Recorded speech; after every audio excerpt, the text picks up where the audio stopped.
Cette semaine, le scénario astrologique va principalement se jouer dans le signe de la Vierge. On commence par le Soleil, symbole de vitalité, qui poursuit son chemin dans le signe du Lion.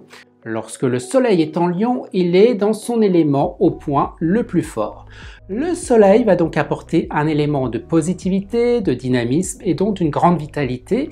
Il est profitable à nos signes de feu, le Lion, le Bélier et le Sagittaire, mais aussi à nos deux signes en aspect favorable qui sont Taureau et la Vierge. Je vais ensuite vous parler de la Mercure, la planète de la communication, qui termine sa course dans le signe du Lion jusqu'à mercredi.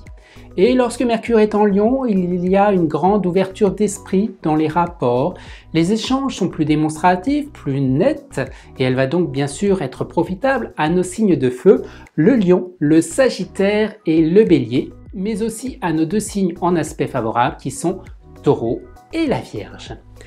Dès jeudi, Mercure change de signe et vient s'installer dans le signe de la Vierge, là où il y a entre autres Mars et Vénus. Voilà 3 planètes dans le signe de la Vierge. Ça commence à faire du monde. Mercure en Vierge va apporter plus de rigueur dans les échanges, les rapports seront plus précis, plus constructifs. Les échanges s'annoncent solides. Cela va donc profiter bien sûr à nos signes de terre qui sont la Vierge, le Taureau et le Capricorne, mais aussi aux deux signes en aspect favorable, le Cancer et le Scorpion. Ensuite, voyons la position de Mars, la planète qui va nous apporter l'énergie dont nous avons besoin.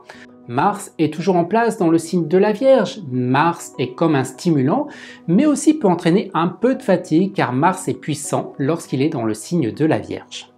Mars, cette semaine, va donc profiter à nos signes de terre, toujours les mêmes, la Vierge, le Taureau, le Capricorne, mais aussi à nos deux signes qui sont en aspect favorable, le Cancer et le Scorpion.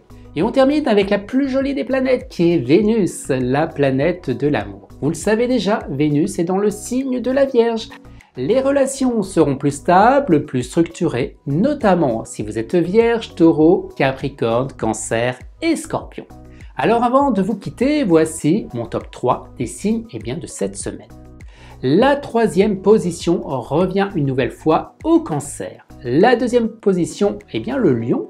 Et la première position, pas de surprise, c'est le signe de la Vierge qui détrône la première place. Si vous souhaitez en savoir plus sur votre tendance astrologique de cette semaine, selon votre signe, vous pouvez retrouver mes prévisions astrologiques sur mon site internet ou sur mon Instagram.